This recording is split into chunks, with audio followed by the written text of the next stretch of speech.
Bonjour à tous, alors nous avons ici une scie sauteuse d'Heinel dans un kit complet avec une mallette rigide de protection, très pratique pour le rangement. À l'intérieur, elle est livrée avec une batterie de 2,5 ampères, un chargeur 3 ampères. Vous avez 5 lames, alors il y en a 3 pour le bois et 2 pour le métal. Vous avez également un pare-éclat qui permet de faire des coupes en limitant les éclats autour de la zone de coupe. Et vous avez enfin un embout pour aspirateur. Alors c'est très simple, hein.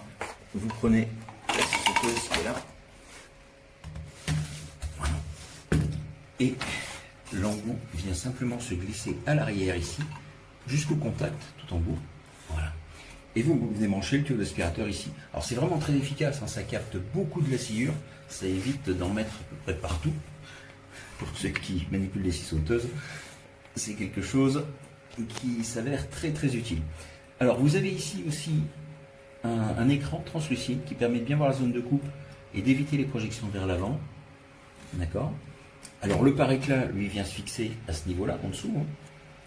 Vous voyez que vous avez une molette, un guide lame, ici, qui est bien pratique parce que la tête manque un tout petit peu de rigidité. J'ai un petit peu de jambes latérales, alors ça pourrait fausser un peu la précision, mais avec le guide lame, c'est bien compensé. Alors ici, vous avez le réglage du mouvement pendulaire, puisque ici la tête, vous voyez, peut bouger.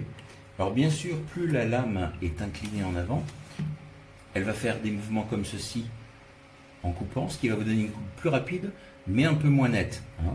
D'accord, donc ici, je suis en fixe, c'est-à-dire en fait c'est la molette qui empêche à la lame de s'incliner, et ici, j'augmente le mouvement pendulaire avec une molette qui est de plus en plus souple et qui applique moins de pression sur la lame, ce qui permet de donner l'amplitude maximale lors de la coupe. Au niveau de la profondeur de coupe, j'ai un mouvement de coupe de 20 mm de profondeur. Alors elle est capable, cette scie sauteuse, de couper à peu près jusqu'à 70 mm de bois et 8 mm dans le métal. Ça dépendra bien sûr de la nature du bois et du métal. Et aussi de la batterie que vous avez. Hein. C'est sûr qu'avec une 4 ampères, vous aurez un petit peu plus de puissance qu'avec une 2,5. On va y revenir parce qu'il y a quand même un petit inconvénient sur ce produit, c'est son poids. Alors un inconvénient, attention, hein, je relativise en fonction du prix, je trouve que c'est un excellent produit. Vous avez quand même un kit complet qui vous permet de travailler directement et qui est de bonne qualité. Vous ferez du bon boulot avec. Pour des coupes occasionnelles, je la trouve parfaite. Alors, au niveau du poids, elle fait toute seule comme ça, alors avec la lame de scie montée, telle qu'elle est là, sans la batterie, j'ai quand même relevé 1663 grammes. La batterie 2,5 ampères fait 465 grammes, ce qui amène quand même le total à 2,128 kg. C'est un peu lourd pour une scie sauteuse. Alors l'avantage, c'est que ça donne une bonne stabilité. Donc, quand vous êtes sur la planche en train de couper, ça vous permet de bien guider votre scie sauteuse. Par contre, quand vous faites des coupures sur les bordures, on sent un peu le poids.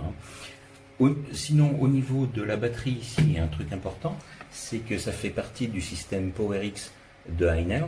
Donc, vous utilisez les mêmes batteries pour tout leur outillage. Toute la gamme PowerX, vous pouvez partager les batteries. Donc ça vous évite d'avoir à racheter 50 batteries à chaque fois que vous voulez acheter un appareil. Vous n'achetez que l'appareil et vous utilisez vos 2, 3 ou 4 batteries sur tous les appareils. Ça, c'est vraiment un point très important. Écoutez, sinon, vraiment, très bon rapport qualité-prix selon moi.